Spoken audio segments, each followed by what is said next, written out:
สวัสดีอีกครั้งนะคะท่านผู้มีเกียรติทุกท่านค่ะขอต้อนรับทุกท่านนะคะเข้าสู่หลักสูตรอบรม Common Issues in Early Stage Fundraising นะคะวันนี้ค่ะเรามาในหัวข้อ Bad Deal versus Good Deals Make sure you know the red flag นะคะโดยเราได้รับเกียรติจากคุณดักลาส เอเบรมส์และคุณอองนะคะโคโม Founder and Group CEO of 2C2P ค่ะท่านทั้งสองท่านนะคะจะมาร่วมแบ่งปันประสบการณ์การระดมทุนในวันนี้โครงการการอบรมในครั้งนี้ค่ะเกิดขึ้นจากความร่วมมือระหว่างตลาดหลักทรัพย์แห่งประเทศไทยโดยห้องเรียนผู้ประกอบการและ Expara ประเทศไทยภายใต้โครงการการรับมือและฟื้นฟูธุรกิจอย่างเร่งด่วนนะคะซึ่งเป็นโครงการระดับโลกที่ดำเนินการโดย Youth Business International และได้รับการสนับสนุนจาก google.org ค่ะในวันนี้นะคะเราจะได้รับฟังบรรยายจากวิทยากรทั้งสองท่านนะคะท่านละประมาณ30นาทีจากนั้นค่ะเราจะเข้าสู่ช่วงถามตอบหรือ Q&A นะคะท่านที่ต้องการถามคำถามกับวิทยากรโดยตรงนะคะท่านสามารถระบุมาใน Q&A box ได้เลยว่าขอให้ทางทีมงานเปิดไมค์ให้ท่านถามคำถามกับวิทยากรนะคะหรือท่านอาจจะสามารถส่งแชทนะคะมาหาทางคุณชนาการหรือหาทาง Expara Account ซึ่งเป็นแนนเองนะคะแนนก็จะดูให้ท่านไหนที่ต้องการจะถามคำถามกับวิทยากรโดยตรงดิฉันก็จะขออนุญาตเปิดไมค์ให้ท่านถามได้เลยนะคะในช่วงท้ายค่ะเช่นเคยนะคะทางทีมงานขอความกรุณาทุกท่านร่วมตอบแบบสอบถามนะคะเราก็จะมาสรุปใจความสำคัญกันจากนั้นก็จะเข้าสู่ช่วงท้ายแล้วก็สรุปจบของงานเสวนาในวันนี้นะคะเราอาจจะใช้เวลามากกว่าเดิมสักนิดนึงนะคะขึ้นอยู่กับว่าช่วงถามตอบนั้นมีคำถามมากน้อยขนาดไหนนะคะเอาละค่ะในระหว่างนี้นะคะดิฉันมั่นใจว่าก็ทุกท่านไม่ได้อยากฟังดิฉันพูดมากเลยนะคะตอนนี้ก็อยากจะฟังวิทยากรแล้วว่าจะมีมุมมองอย่างไรในประเด็นนี้นะคะ Next up นะคะขอเชิญทุกท่านพบกับคุณดักลาส เอเบรม Founder and CEO of Expara นะคะ Ladies and gentlemen please meet Douglas Abram, founder and CEO of Expara. Douglas will be sharing with us his views on the bad deals and the good deals and the red flags to avoid. Whenever you're ready, Douglas, the audience are here and we'd like to hear your view. Over to you, please. Okay, thanks so much for the introduction, Nan. And thank you, attendees, for joining our session tonight. And thank you so much, our special guest tonight, Mr. An. And looking forward to spending some time with all of you tonight to talk about bad deals and good deals and helping, especially hoping to help entrepreneurs to identify what makes a good deal, what makes a bad deal, and what are red flags, meaning what are things that you should look out for in early stages of deal discussion with potential investors. I'll try to draw on my experience in doing deals in the region and focusing specifically on some of the most common, what I would call in bad deal terms that I've seen in Thailand over the last few years. So just to quickly review, I'll be talking tonight about equity investment deals. So typical preference share equity investment by a venture capital investor in a startup company.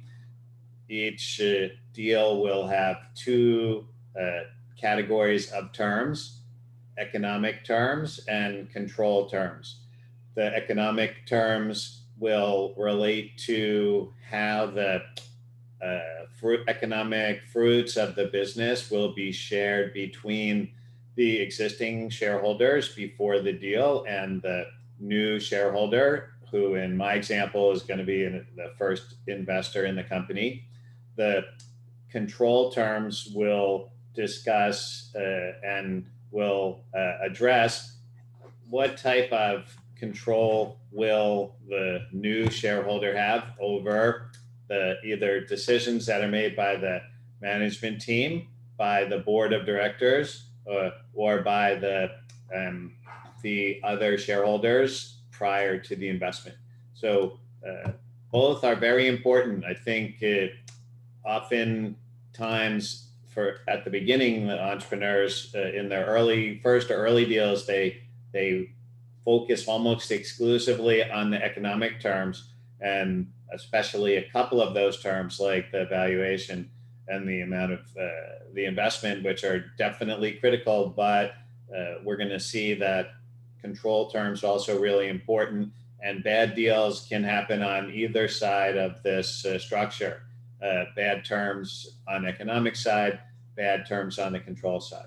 So quickly reviewing, for those of you that saw a previous presentation, you might remember this, but for those of you who haven't, I'll just introduce. And for those who already saw, I'll quickly review the key economic terms, the valuation. So at what value will the investor put this round of investment into the company? How much investment? So amount of financing. And these two numbers together will determine how much equity the new investor gets. The amount of the investment divided by the valuation will determine how much equity goes to the new investor. So the higher the valuation, the less, for a given amount of investment, the less equity the investor will get. The lower the valuation for a given amount of investment, the more equity the new investor will get. And given these two numbers, we can also calculate price per share. So these are the two terms that you're probably most familiar with and have spent the most time on up until now. And next most important economic term is liquidation preference. I don't want to spend too much time on liquidation preference tonight because that's a pretty detailed topic in itself, but just to summarize, in the preference share investment, which the vast majority of venture capital investors are going to get preference shares, this will generally change the way that proceeds from a sale of this business will be distributed. Normally, proceeds from the sale of the business would be distributed pro rata, meaning according to the equity percentage held by each shareholder. So if the business is sold, each shareholder would get their respective percentage of that sale price. The liquidation preference adjusts that so that the investor, the preference share investor, gets a preference in the distribution of proceeds, generally meaning that they get paid first. There are several variations on that, and we'll briefly touch on that in an upcoming slide.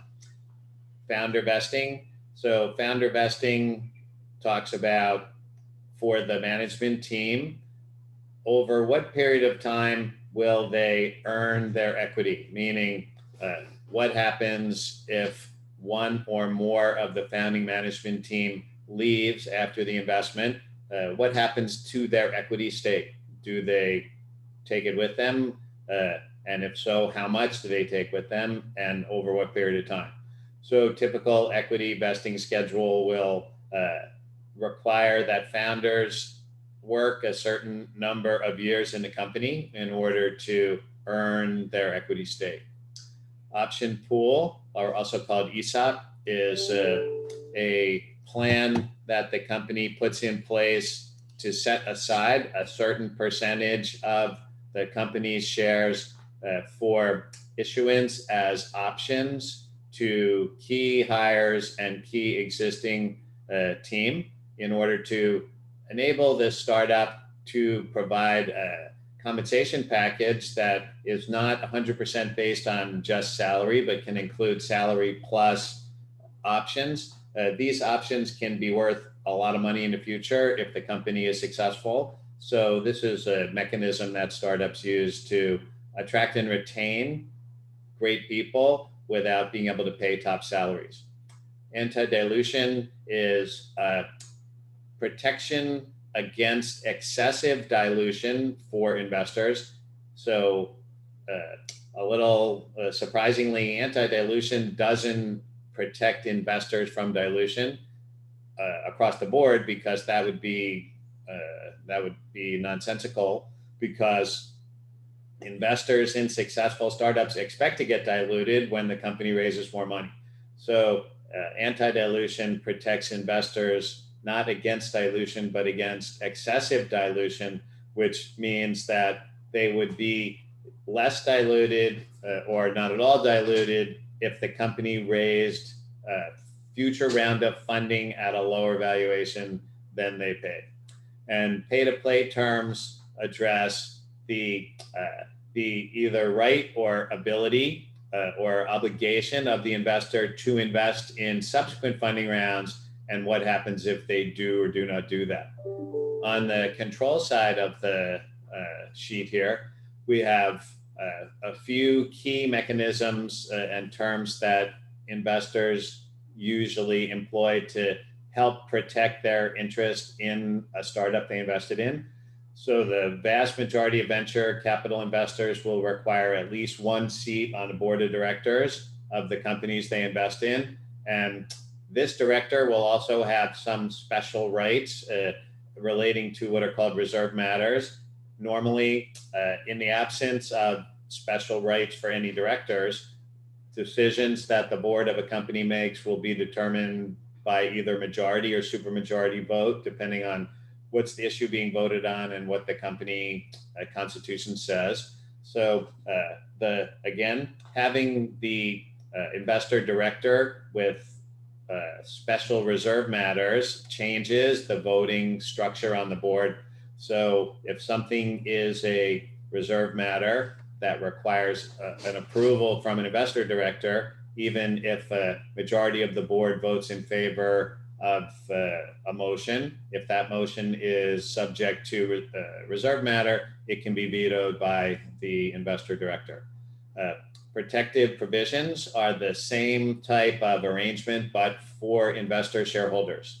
Again, most decisions that companies make in the absence of protective provisions will be either by a majority vote or supermajority vote. Once a protective provision is put in a shareholder agreement, the investor shareholders will have to affirm any shareholder vote that relates to a protective provision, giving them an effective veto. Drag-along agreement is a shareholder term that enables one shareholder or one group of shareholders to drag other shareholders during acquisition. And in most cases, for a venture capital investor, the drag-along agreement will allow the investor shareholder to drag along other shareholders under pre-agreed conditions, and usually at some pre-agreed time in the future if the company has not been sold by that point. And conversion is gives the investor the ability to convert their preference shares to ordinary shares, which they might want to do under some specific set of conditions. So that's a look at the key economic terms and control terms that you as an entrepreneur are likely to see in venture capital deals that you do. If you've done any, I'm sure you saw some or most of these already. And if you haven't done any, when you do one, you're going to see some or most of these terms in your shareholder agreements. So if we look at these terms in term of good or bad, so what makes which variation of each of these terms would be typical of a bad deal and which would be typical of a good deal? So this is a little simplistic in a way, because I think for each of these terms, there's 3 variations. So there's a company-friendly version, an investor-friendly version, and a neutral version, balanced version. So when I look at good or bad term here, I'm looking at from the company perspective. So from the company perspective, what's a bad term? It might be investor friendly on the bad deal side, but from the company perspective, this is a bad term. So valuation, too high or too low. I think probably some of you at least saw my previous talk on valuation, so I don't want to spend a lot of time on this, but if the valuation is too high or too low, it's a bad deal. And what makes a good deal is reasonable valuation. And of course, from the company perspective, what makes a good deal is reasonable valuation, but as close to the company side number as possible. So obvious why from the company side too low valuation is bad, because over dilution, too high a valuation, especially early, as the company grows and progresses, the definition of too high becomes a lot different. And by the time you're super successful, sky's the limit.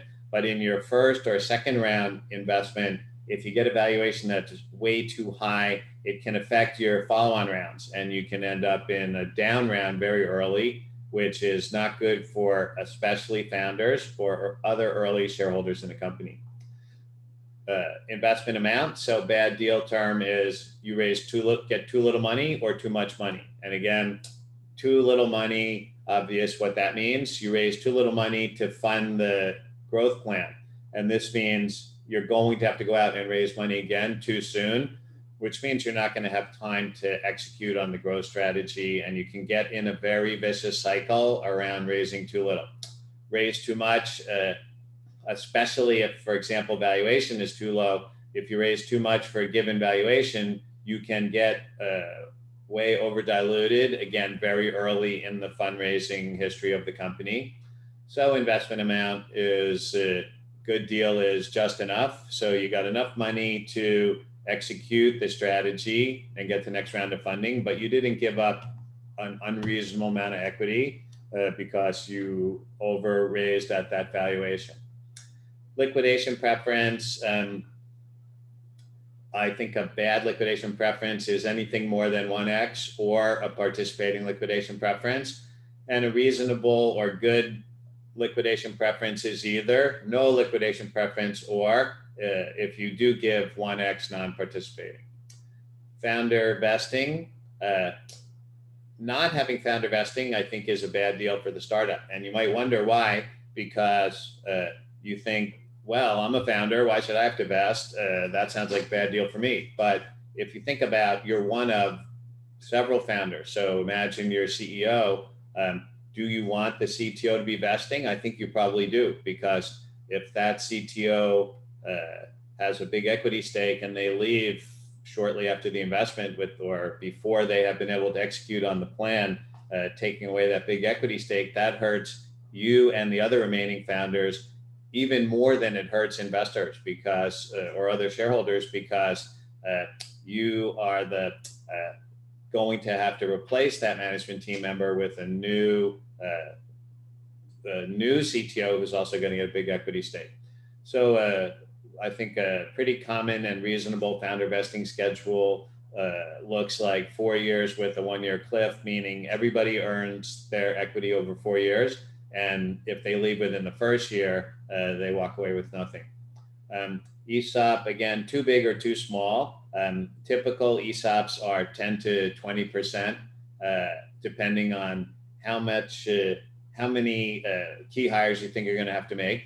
And ESOP also benefits the founding team because ESOP it's diluted, but it doesn't mean that you're going to get diluted, for example, 20% if you have 20% ESOP.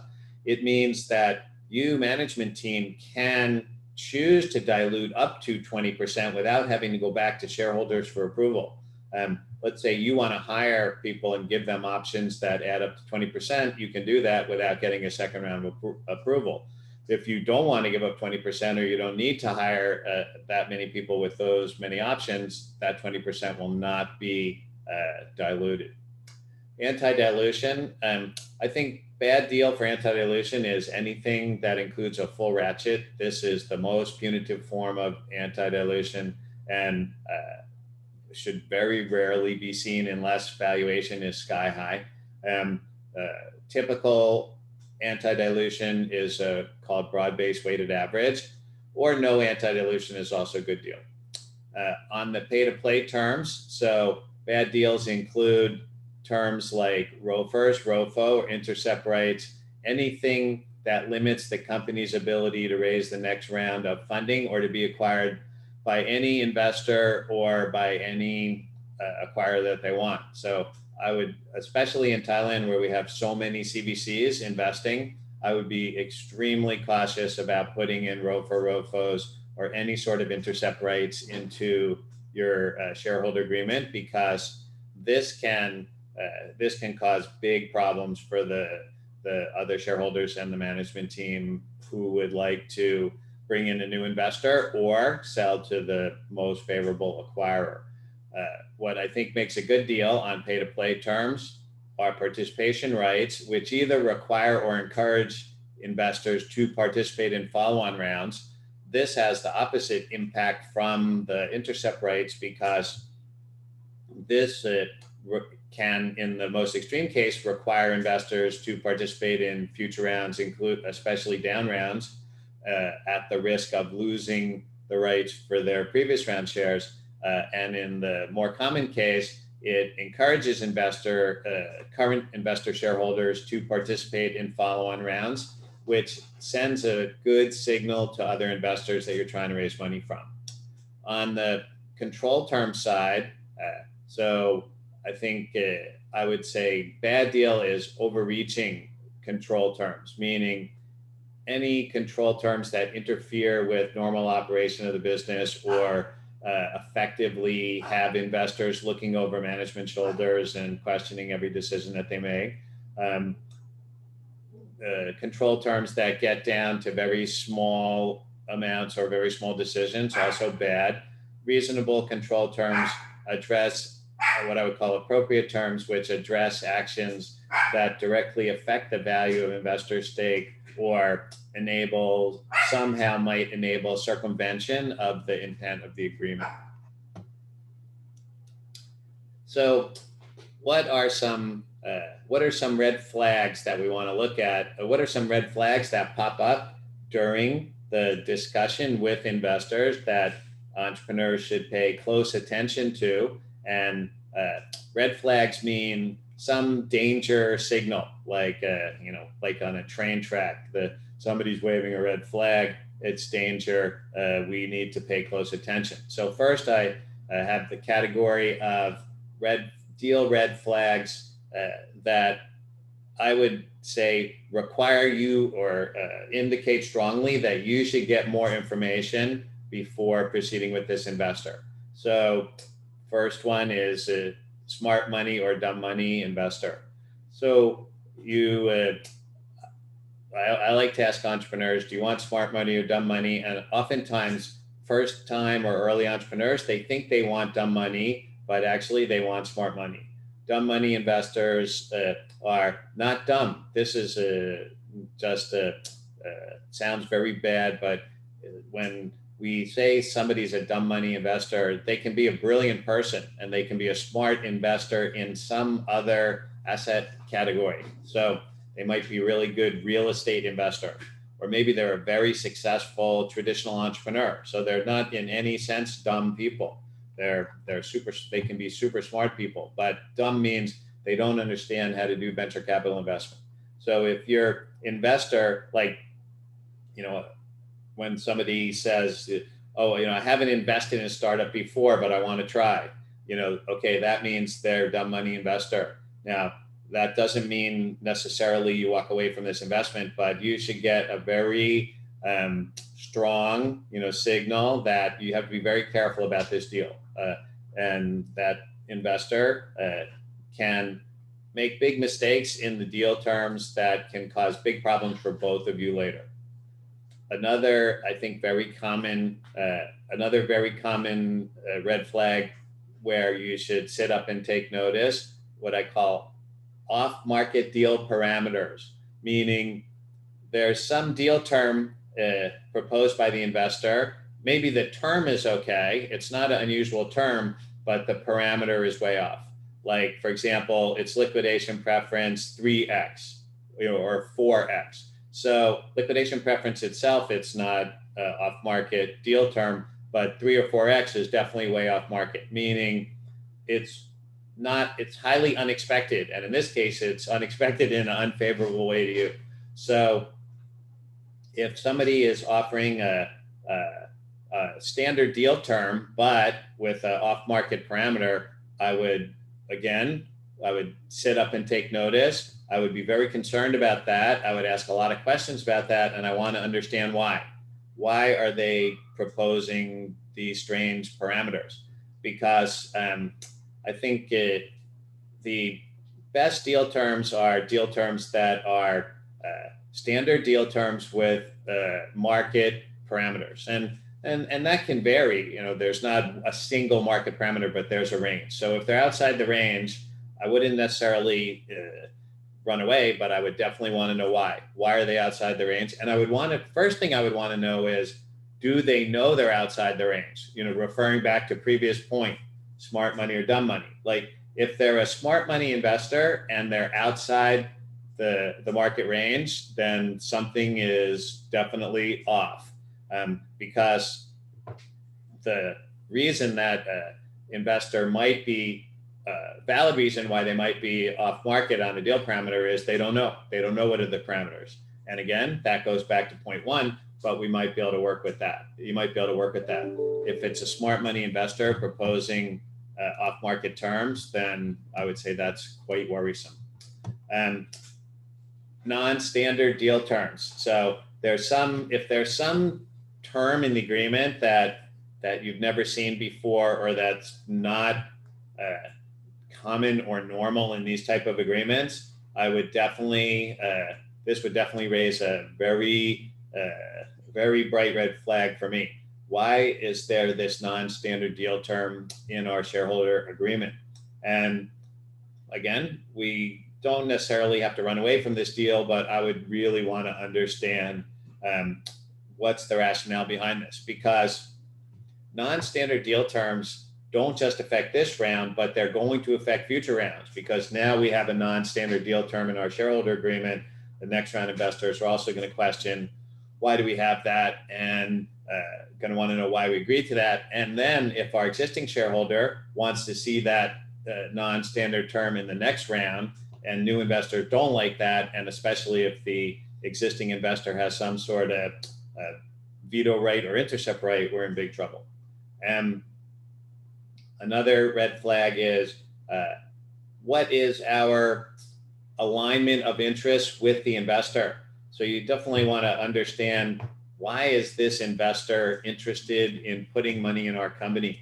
And what is their interest? So interest can be very clear. Like their interest is they want to make the maximum possible financial return on this investment. Okay. If that's what we want, if we're also trying to generate from our investment in this business maximum possible financial return, then our interests are nicely aligned, and we check that box. But other interests may not be aligned with ours. What if the investor wants to be, they have free time and they want to be involved in the company? Well, that may or may not be something that we're interested in. Maybe we want them to be involved, maybe we don't. If they're CVC or a strategic investor, they may want strategic return from our company, from their investment in our company. That's not necessarily bad. That could be great, as long as our strategic goals are the same as theirs. So we have to understand about alignment of interest. And if we see misalignment of interest, then that's definitely cause for concern. We need to find out more. Now, this is my second category of red flags. So I call these red flags never do run away, meaning if you see one of these red flags in negotiation with investors, I believe that these signal a very serious problem, and I would not continue to an investment with this investor, and unless these can be resolved completely and resolved in a way that's favorable for the management team. So first one for me, it's equity calculated based on or including non-financial contributions. I think that's a recipe for dissatisfaction later, unless both sides are very clear on what are these non-financial contributions. I just saw a very interesting statistic today, actually shared with me by our Mr. Ong, our other guest today, where something like 92% of venture capital investors believe that that they're value-added investors in startups, and something like less than 30% of founders feel like they get strategic value from their investors. So this is where investors might be pushing their non-financial contribution, saying they're going to be value-added investors and therefore they should get better valuations. And that, you can see from the data, this can lead to very unsatisfactory outcome from the management team or founding team side. A second deal red flag that I think you should never do is mixing financial and commercial terms, meaning it's okay to have strategic relationships with investors, but each of the terms should stand on their own. So you should only accept financial terms that you would accept in the absence of commercial terms from the same investor, and you should only accept commercial terms that you would find favorable in the absence of financial terms. So again, investors, for example, trying to reduce valuations by making commercial commitments or even requiring commercial commitments from the startup in exchange for financial terms, I think is a deal term that I would not accept under almost any circumstance. Third point, or third runaway deal red flag: in any single investor who wants to invest for a controlling stake, meaning they're asking for equity more than 50%, and this is not an investment. If somebody's investing and getting a controlling stake in your company, they have basically purchased the company for nothing, because the investment doesn't go to the existing shareholders. Investment goes to the company, and new shares are issued to that investor, and the cash goes to the company. So if you, for example, sold 50% of your company or 51% to an investor, you would have ceded control of the company without getting paid. And obviously that's a never do deal term, but believe it or not, I have encountered investors, including in Thailand, proposing deals like this.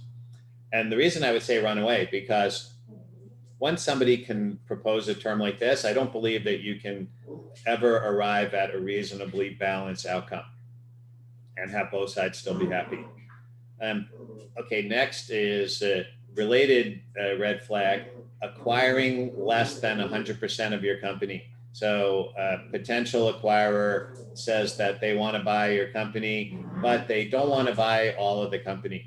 They want to buy 80% and leave you with 20% skin in the game. This is another very bad deal term, because why? Because once somebody owns 80% of your company, then there's no reason in the world that they're going to buy the remaining 20%. And there's also no reason that anybody else is ever going to will ever want to buy that 20%, because you can't sell 20% of a company that of which somebody else owns 80%.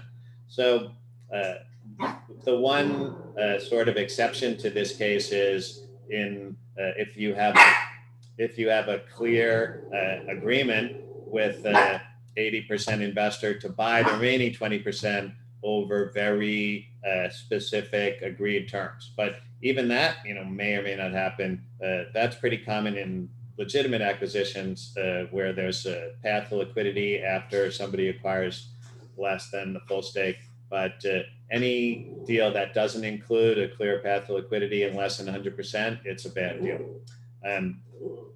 Any investor requiring a personal guarantee from founders is a very significant deal red flag. I think this is off-market term from my previous slide, but it's so off-market and so inconsistent with the best practice in venture capital investment.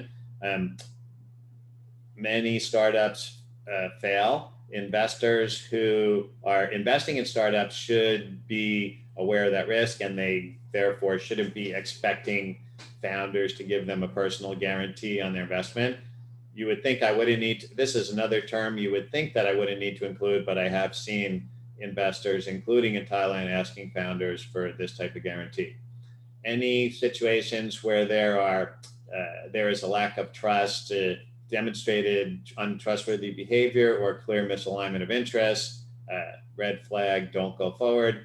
And in a general category, I would say any deal term or anything investor saying that sounds too good to be true it's not true. That's why it sounds too good to be true. And if you feel your potential investor is not being truthful, that is also maybe one of the most, if not the most, significant don't do it red flag.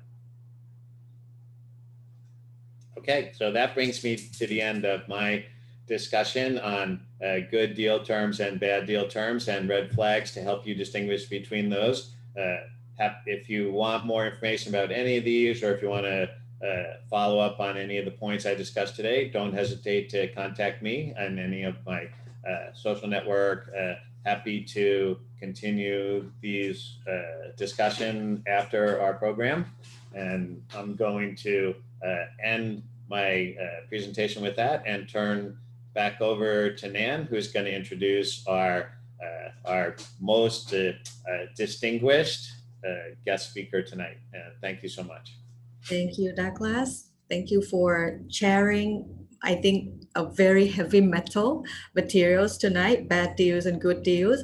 And I think without further ado, I think I'd like to invite ladies and gentlemen to join me to welcome Mr. Ong, founder and group CEO of 2C2P. Big virtual round of applause from myself, Mr. Ong. Thank you so much. It's an honor to welcome you here. May I ask you to please kindly share your thoughts, your insight from your fundraising experience, please. Thank you for the invitation. สวัสดีครับทุกคนขออนุญาตพูดภาษาอังกฤษนะครับพูดภาษาไทยยังไม่ได้ Okay, I will stop sharing my screen and then give the right over to you. Thank you.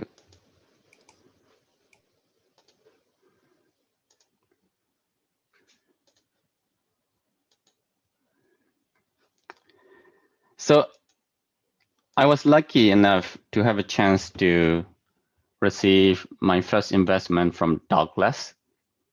Wow, that was how many years ago, Douglas? About 12 years ago, about 13 years ago. So I'm going to share with you my personal experience. And the material I have prepared, I usually use this to teach students at various university or some occasion about how to raise funding. And I was surprised to find out that some of the content from Stoic Channel Thailand also have some explaining about the liquidation preference and how to work with SHE. That's very good. Now SET has a lot of content. Okay, so when we are going to, as a founder, as a startup founder, when we want to run our company, we need money. If we don't have money from our parents, we need to look for necessary investment to run our operation. There are a few ways to do it. On the left-hand side, we can borrow money from financial institutions or friends and family, or in my case, sending my car and my wife jewelries. On the right-hand side, we can raise money from various investors. So of course, on the left-hand side, it's high risk for the founders. Right-hand side is low risk. For investor and lenders, that's reverse. So initially, you can just go to the bank, borrow money if possible, but most of the time, it will not be possible. And then there is another scenario where you can take investment from an investor, but you are not sure about how to value your company yet. Probably you just have an idea, you want to execute, you don't have money to execute, so you will go and ask money from the investor, but you and your investor don't agree on the value yet. And based on some milestone, you agree on it, and then this is called convertible note or convertible equity, where eventually initially they will loan you money, and then eventually they can convert it into the ownership in your company. So today I'm not going to talk about these three. I'm going to talk about venture capital investment, like what Douglas said earlier. And for this venture capital investment, it means we are going to be issuing new shares in our company in exchange for their investment. So this is a topic I would like to share with you. I have raised a little bit over $50 million throughout my journey with 2C2P, 5 rounds of financing, slowly ramping up the investment. So I would like to share with you all the do's and don'ts, based on my personal experience. And there is something also we can consider, that is this. If you start your company in a specific location, sometimes you will have a chance to have this. Some government will give you grants. Grants sometimes can be pure direct credit of funds into your bank account. Sometimes it can be as an incentive, as a rebate.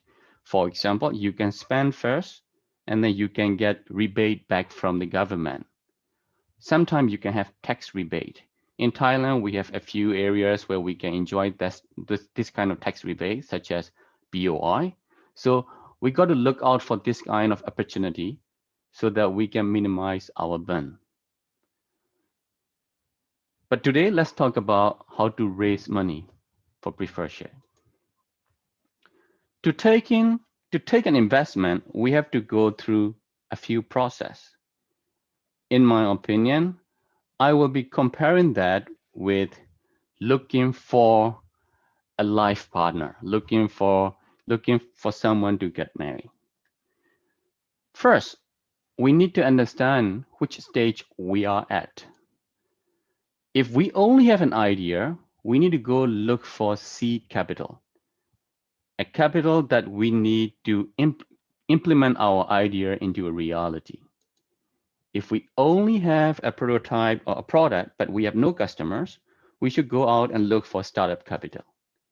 If we have a team already and with a few customers and we are trying to be break even, we should go and look for early stage capital. Once you are well established and you can now expand into a new product line or new market, we should go look for expansion capital. And last but not least, if you are about to be going for an IPO, or you would like to go and acquire smaller companies around the region or in your industry to fully consolidate and become a market leader, then you go and look for the late stage capital. So these are the stages we should be looking at, and look at your own company and find out where you are at. Here, I'm assuming that most of the audience members are entrepreneur or startup founders who would like to go through this process. On the flip side, we should also look at not all the VCs are the same. We should also look at what type of VC we would like to engage with. There may be corporate VC and their interest is only to learn what you do. They may have no interest in having financial return. They only invest in your company because they want to understand how the technology works so that they can copy at their corporate headquarters. That's possible. And there'll be VC where they say, okay, we are the VC only invest in fintech. We are the VC only invest in property tech. So this is industry specific venture capitalist. There will be VC only invest in the region. We invest in only China, we invest in only India, we invest in only Southeast Asia, this kind of VC. So before you talk to them, make sure you understand what type of VC. If your company is based out of Southeast Asia and the VC you're talking to only have an investment mandate to invest for the Indian company, don't waste your time. And there's another type of VC, is a strategic VC Douglas mentioned earlier, a VC who invests in money, and usually that VC is from the same industry as you, but they are much bigger. And they only invest in your company for only two reasons. One is they are about to swallow you, they will acquire you eventually, or they will kill you eventually. So they will have only one of the other choice. So if I put everything into a nice looking diagram, it will look something like this. But let me skip this one. So let's talk about this news. Let's say we open our browser on email and then we receive an email saying that company X has raised $1 million with the pre-money valuation of $4 million, therefore valuing the company $5 million after the investment. This is a kind of news you usually read on the news. Before we can read this, what happened behind the scene? What did the company do so that they can have this kind of announcement? They have to go through the following process. First, they have to go through the valuation of their company process, which is pre-money valuation, $4 million. And then they need to go through the term sheet process. They do the negotiation. They sign the share purchase agreement. They sign a shareholder agreement. Once everything is good, they receive their $1 million investment. And most of the time, founders will celebrate, yay, we have $1 million investment. But in exchange for that $1 million investment, yes, you receive $1 million investment, but you will give up the ownership of your company. Here we call it equity, and your ownership will be diluted. So you will own less of your company because you give out shares to these investors. What I'm about to do is that I'm going to take you through each and every steps, and so that and I will share a little bit of my personal story behind it, and so that you can understand what every steps means. Valuation stage. Usually I call this as dating stage, where you will go out and date with a lot of VCs. You will meet and greet various occasions. It can be over dinner, it can be at a proper meeting, it can be at a different kinds of gathering. But at that time, most of the founders usually oversell or overvalue the company. They every time, as soon as VC ask, how much do you think your company is worth? If their company is worth 5 million, they will usually say 50 or 10 or 20. So don't do that. Usually you just don't overvalue your company. Just be realistic, because most of the time we will need to raise more than one time. If you overvalue the company initially, down the road, eventually in the subsequent round, you may have to undervalue it. That is called down rounds in the industry, and it will become very painful for the founders. That's the dating stage. Once we have dated with enough VC, if we are lucky and if we are beautiful enough, we will have a few VC, at least one or two if possible, will give us a proposal. Basically, a proposal is something called a term sheet. So when the VC wanted to provide you with a term sheet, or if they want to propose to you, make sure you only ask amount that is needed. Do not over ask, because this will unnecessarily dilute your ownership, and this will hurt you eventually. Only ask what is needed. Don't over raise the money. and make sure you are shopping around if possible. At least talk to 2 or 3 VC and make sure there are more than one proposal. In other words, more than one term sheet out there so that you can compare which diamond ring is bigger. In the term sheet, usually these are the key points you will be looking at. The valuation, of course. And then in the term sheet, we will have the option pools. Douglas explained to you earlier, so I won't go into detail. Liquidation preference, which I have here 1 to 5x, participating, non-participating. I'll be asking you question about this, and I'll explain you during this process.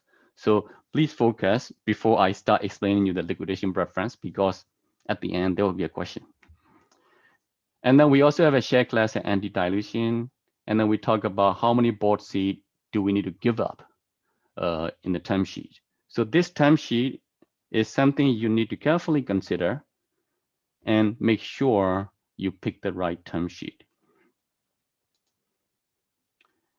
As soon as you sign on the term sheet, it is similar to accepting the proposal and wearing that engagement ring. That comes with some obligation. Once you wear that ring, you cannot date any other people anymore. You now become a part of exclusivity clause. Most of the term sheet will have 60 days, 90 days exclusivity clause. At the same time, if ex-boyfriend call you, you will have to inform. So in this case, you need to provide information rights.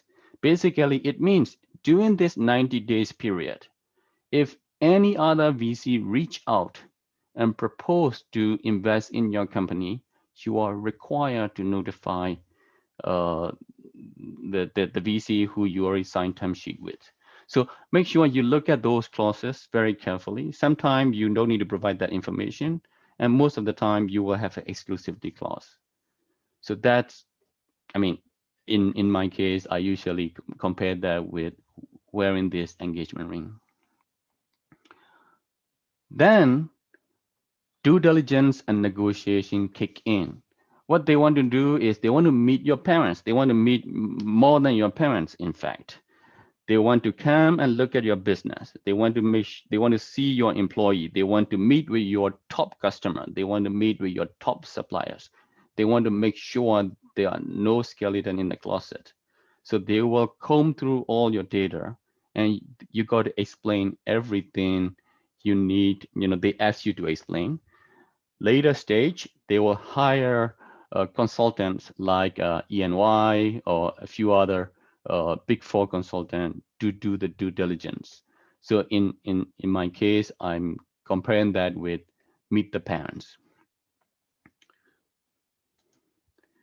Eventually, if all these processes are successfully completed, you will sign 2 agreements. Share purchase agreement, basically you will issue new shares. They will sign on it, and in exchange for these new shares, they will pay cash into the company. Inside there will be reps and warranties. I'm sure Douglas covered in the previous classes, so I won't go into details. And then you will also sign the shareholder agreement. Basically, shareholder agreement is like the marriage certificate. You sign on it, and that's it. You are basically together for life. That has drag along, tag along, intercept right, and senior officer, which probably Douglas already explained before. So my recommendation is choose your VC well, because once you have signed that document, you can not fire them anymore. Similarly, you cannot fire your wife or husband. With that, I would like to highlight one specific item, which is very important financially for founders to understand a little bit deeper. So that's called liquidation preference. You got to know it. If you don't know liquidation preference well, that will eventually bite you. So please allow me to explain liquidation preference.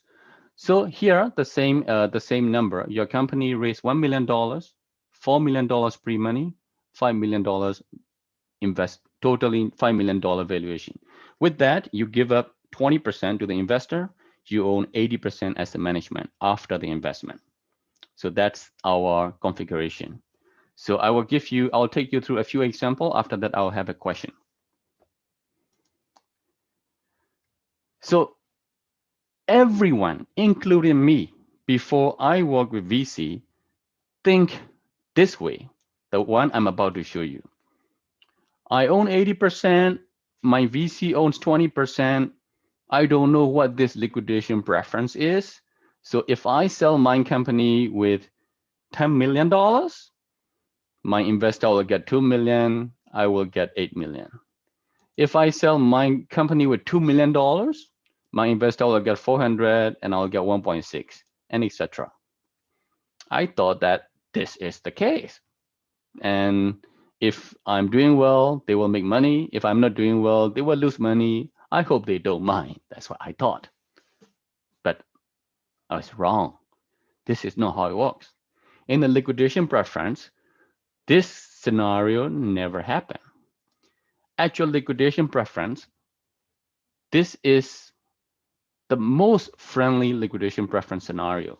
We call this 1x non-participating liquidation preference. Founders own 80%, founders and management own 80%, investor owns 20%.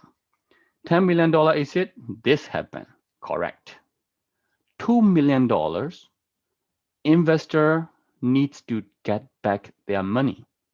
In this case, $1 million. Because of that, founder will get only $1 million.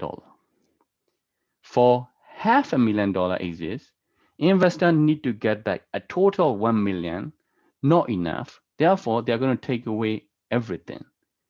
Founder is left with nothing. This is 1x non-participating. What about 1x participating? This one, most of the time, in the in Thailand scenario, I see a few term sheet has this kind of arrangement. 1x participating basically means investor will take $1 million. If the $10 million exists, investor will take back their money first, and then they will split 20-80 for the remaining $9 million. Therefore, investor will get $2.8 million. If you exit with $10 million, founders will be ending up with 7.2. For $2 million exits, investor will take $1 million first, and then they will share the remaining $1 million 80-20, so on. And allow me to show you 2x non-participating. Again, in Thailand, I see 2x liquidation preference a lot. In this scenario, $10 million exists. Investor would take $2 million because this is 2x. Investor would take back 2 times the investment amount. Founders will be left with this. If you exit with $2 million, surprise, surprise, investor will take everything because 2x non-participating. And don't even need to talk about this. In the 2x participating, the same thing, 2 million, investor will take 1.6 out of 8 million. They will continue to share remaining 8 millions. So that's the liquidation preference. Just by having participating and non-participating will change a lot. Changing from 1x to 2x will impact financially a lot upon exit.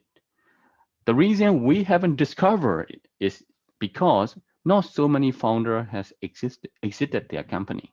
Most of them continue running their company, and some of them fail, so they have never arrived at this situation. And some of my friends who are lucky to have a chance to exit their company discovered this horror story at the point of exit. That's not so good news. So please try to understand this before you take an investment from the investor. Now, here is the question for you. You have 2 offers from two investors. Investor 1, which is option A, will invest $1 million in your company with the $4 million valuation, and after that, your company will be worth $5 million. They want 1x participating liquidation preference. After the investment, you will own 80%, investor will own 20%. That's option A. Here is option B. Investor will invest $1 million, the same, with the pre-money valuation of $3 million, a little bit lower valuation. After the investment, your company will be $4 million worth. They want 1x non-participating liquidation preference. You and your management team will own 75%. Investor will own 25%. Which one would you pick? Admin, can you please do the polling?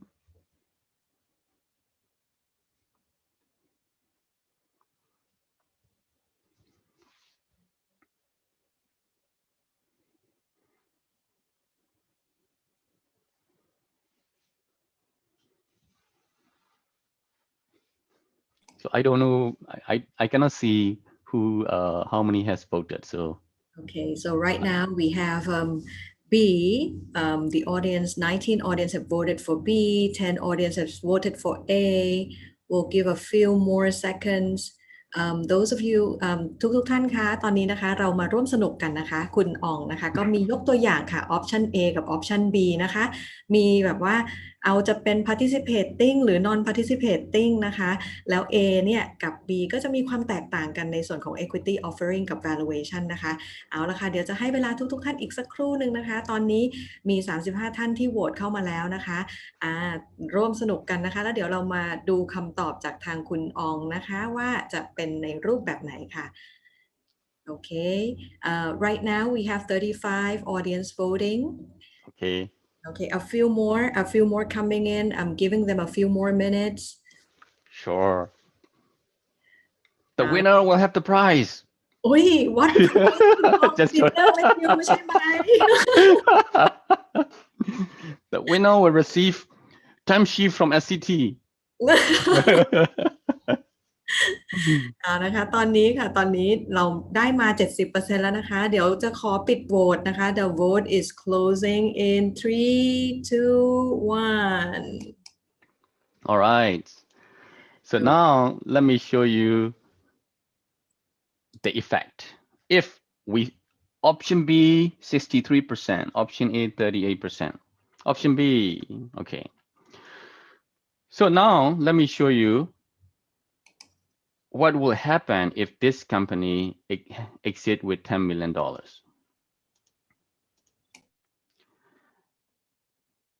On $10 million exit, 1x participating liquidation preference, option A. Investor will take $1 million back, and then investor will dip into your remaining $9 million, 20% of it. Therefore, investor will get 2.8. You are left with 7.2. For investor type 2, non-participating liquidation preference, 2.5 because they own 25%, and then founders will be left with 7.5.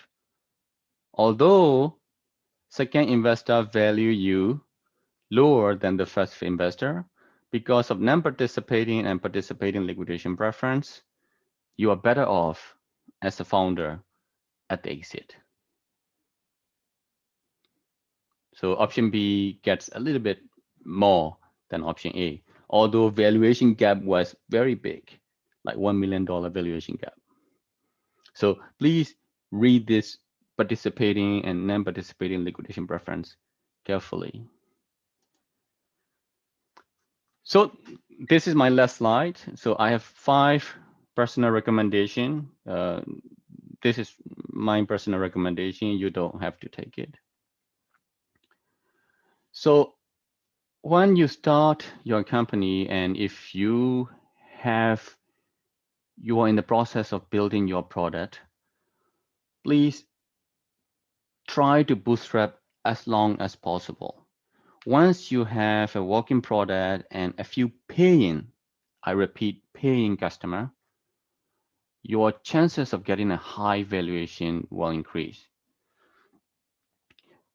As to C2P, we have raised 5 rounds of financing. Still, we are still in control of the company. We still own more than 51% of the company because we pace it out and we only raise because we started bootstrapping initially. And watch out for the round size. Because of your competition is raising hundreds of millions of dollars, you don't have to go out and raise $200 million or $300 million. Investment doesn't mean you are successful. Investment is not the measurement of successful. Investment, give up your equity. Because of that, only take investment or only take money you need to spend. If you bring in investment and if you don't spend, it is a waste. Equity is extremely expensive. So the rule of thumb is raise only for 18 months runway. If you know that you are going to spend $1 million for next 18 months, raise $20 million or $18 million.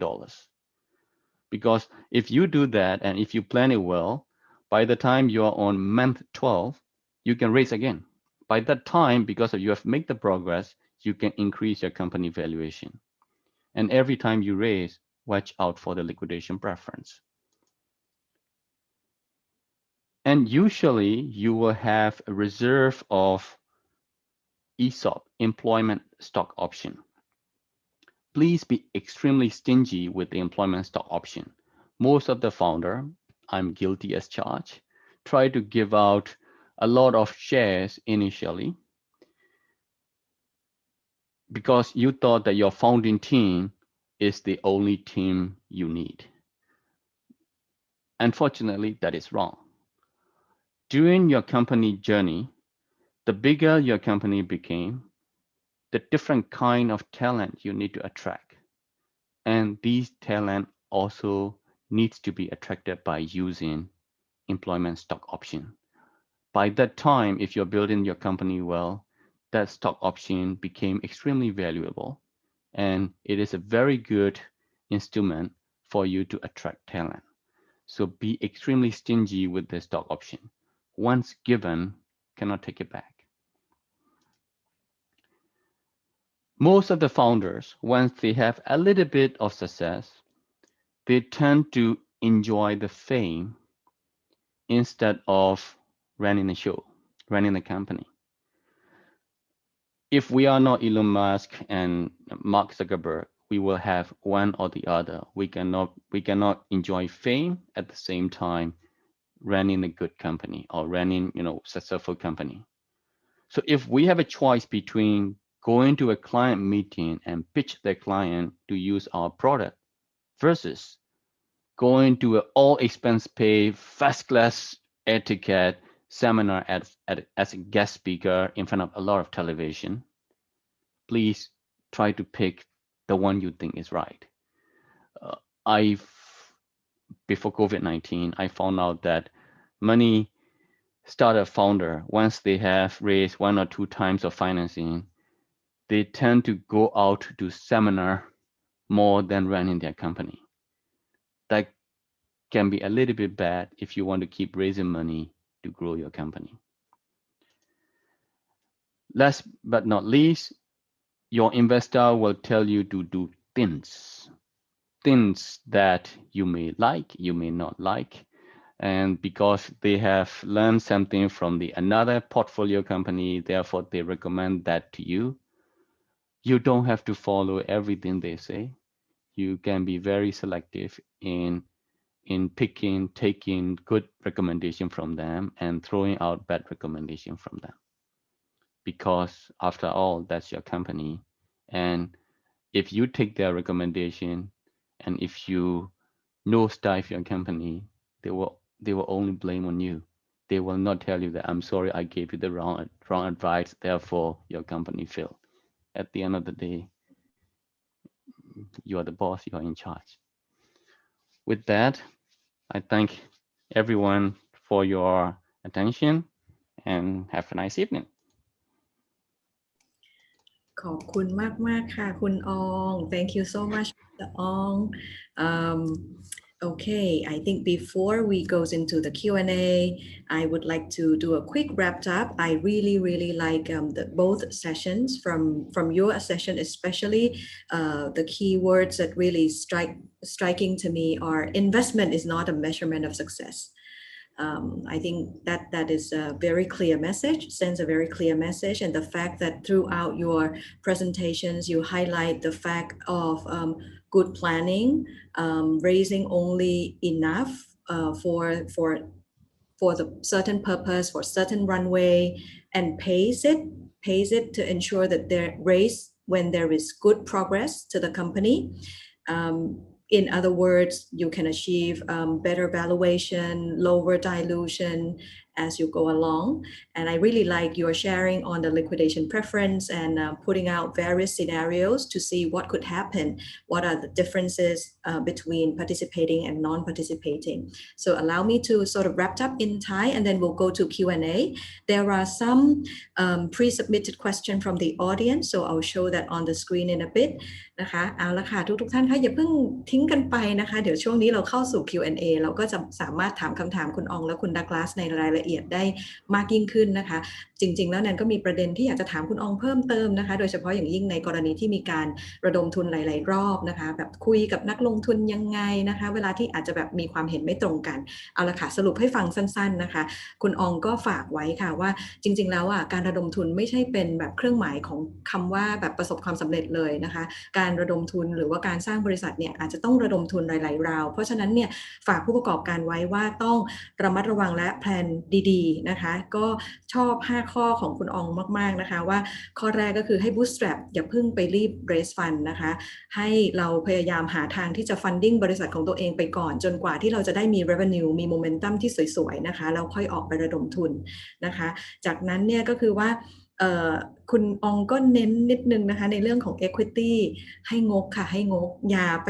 give out equity ง่ายๆนะคะบางท่านเนี่ยอาจจะแบบว่าตอนที่เริ่มต้นบริษัทอาจจะให้ co-founder ให้โน่นให้นี่ใช่ไหมคะแต่ว่าจริงๆแล้วคุณอองพูดน่าประทับใจว่าtalent นะคะ over ในขณะที่เราสร้างบริษัทสร้างธุรกิจเนี่ยเดี๋ยวคุณก็จะมี talent ต่างๆเข้ามาซึ่งอันนี้แหละจะต้องมีหุ้นนะคะไว้จูงใจไว้เป็น incentive ให้เชิญพวกเขาเหล่านั้นนะคะมีอีกข้อหนึ่งนะคะที่แนนเข้าใจที่แนนรู้สึกว่าเป็นประเด็นที่ค่อนข้างดีนะคะคุณอองก็ได้ฝากไว้ว่าเอาล่ะนะมีเฟรมกับมันนี่นะคะเวลาที่เราระดมทุนสำเร็จแล้วนะคะบาลานซ์ให้ดีระหว่างเราควรจะใช้เวลาไปอยู่กับธุรกิจหรือตระเวนสายเป็นวิทยากรหรืออะไรก็แล้วแต่นะคะเลือก spend time ให้ดีนะคะและสุดท้ายค่ะก็คือว่าให้ be selective ในแง่นี้ก็คือหมายความว่าบางครั้งเนี่ย investor ที่มาอยู่ในร่วมกระบวนการสร้างมาร่วมลงทุนกับเราเนี่ยอาจจะมีการให้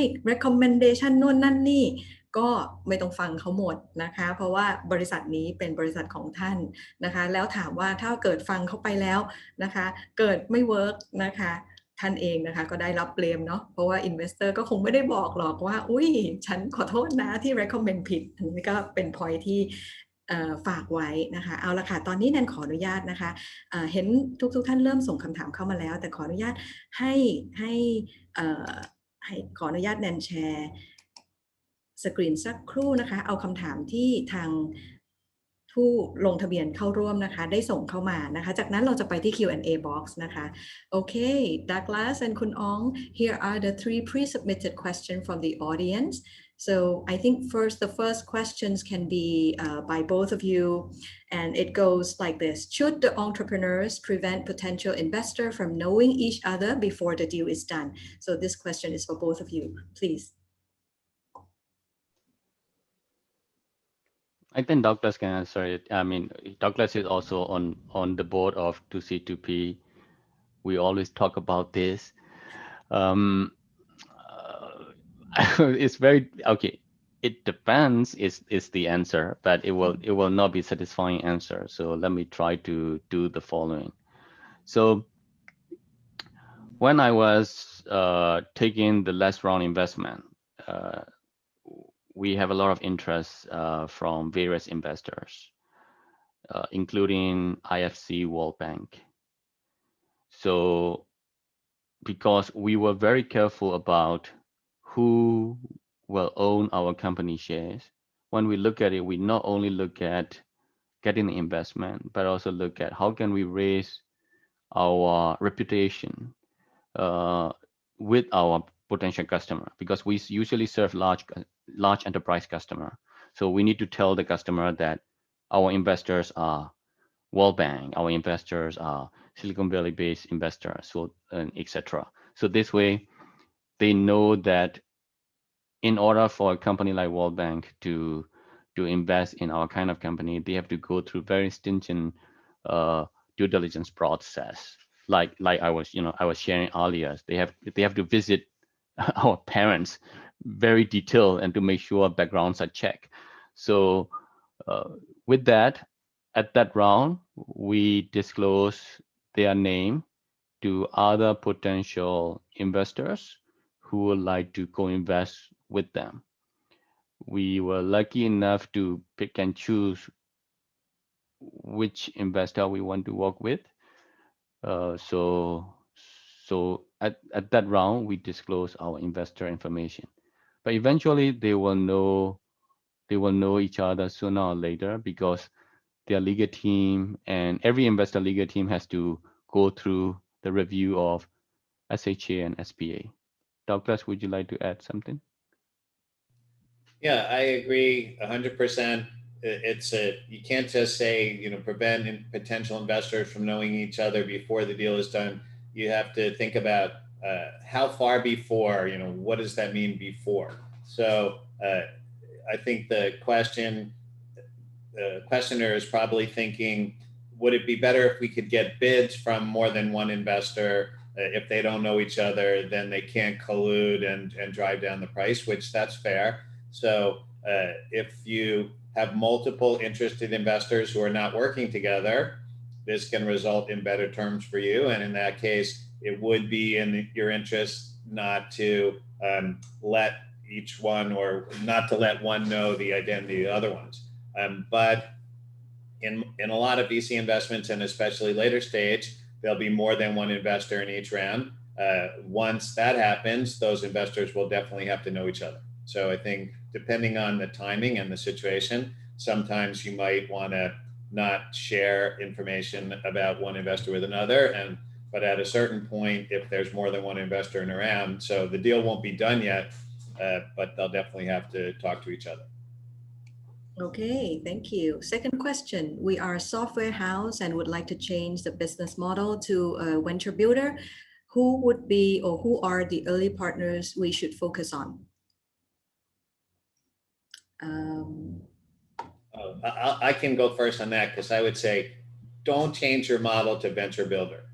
I strongly advise, don't start a venture builder. I think if you're saying you're if you're doing custom software development now and you want to change your company into a venture, meaning you want to focus on a product and scale that product, then definitely go for it. But if you're saying we want to become a venture builder or a venture studio where we're going to incubate ideas in-house, and then we're going to try to find management teams to grow those ideas and spin those off into companies, and we're going to have an equity percentage, I'm a strong seller on that model. I think that prioritizes idea over team. Venture builder is based on the premise that whoever comes up with the idea is more important than the team that executes the idea. So we can come up with a great idea, and then we just find anybody to do it, and it's going to be successful. This is 180 degree different from my experience. I think it's teams make successful companies, and especially it's visionary founders like Mr. Ong that create super successful companies, not venture builders that hire a CEO later. So I would say, if you want to become a venture, that's great, but I wouldn't advise becoming a venture builder. Okay, thank you. Mr. Ong, do you have anything to add on? Or no, this is not my expertise. I have no idea. Okay, so today we are big enough to have our own venture capital arm, venture arm. We don't even call it VC. We are venture arm. We only go out and invest in a smaller company that has a complementary service with our company. So we started it a little bit over a year ago. So it's hard. It's hard. And I have someone with a very knowledgeable individual running it. Still, it's hard. All right, then I suppose we can transition to question 3. Please, I think this question goes to Mr. Ong. Enlighten us a bit on how you reached out to investor. It depends on which stage you are at. I remember 2009, 2010, early days of 2C2P. I was in the meeting room of Douglas. So I don't have my own office. Douglas let me use one of his meeting room as my office. At the time, no VC wants to talk to me. So all you have to do is a lot of cold calling and of course go to a lot of events, go and pitch. Sometime I will meet with VC from China, and they will demand me to speak in Mandarin. And Douglas will keep sending me to all the VC. He said, practice. So my job is to go out there and pitch, regardless of who the VC is. So eventually, I met someone who invests in the company. So early day is a little bit hard. So you have to sell very hard. You have to go out there and sell yourself, your team, and your company. And okay, starting from Series B and C, once you have shown a little bit of traction, like customers, product is working, people know a little bit, and in the news a little bit, then they reach out. That became mutual. So they will reach out and started asking for meetings and all that.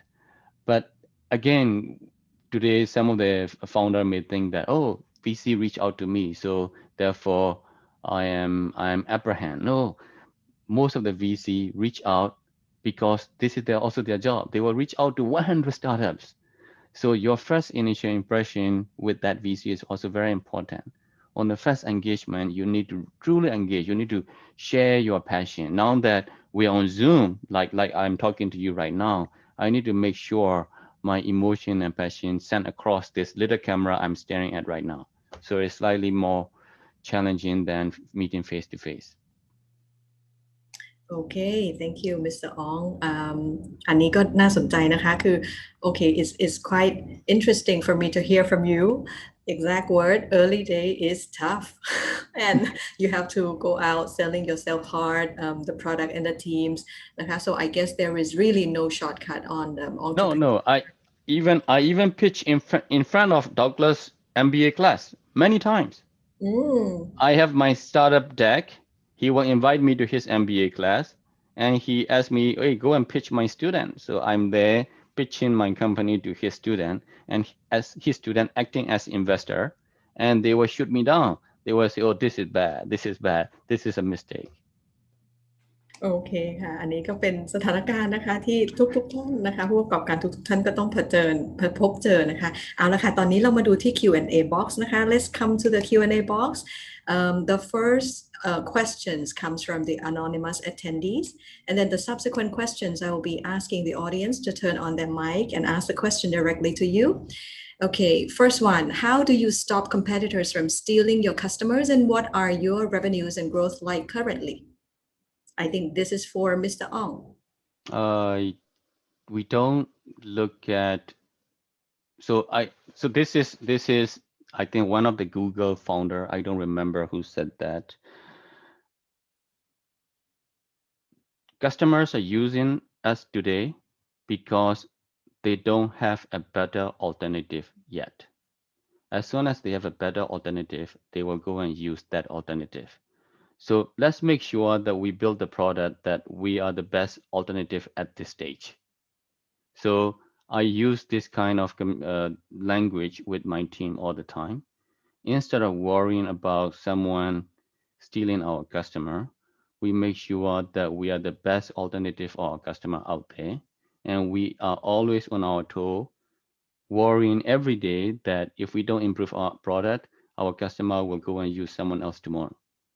So that's it. We don't really worry about someone taking away customer. We focus on building our product. Yeah, there is a difference.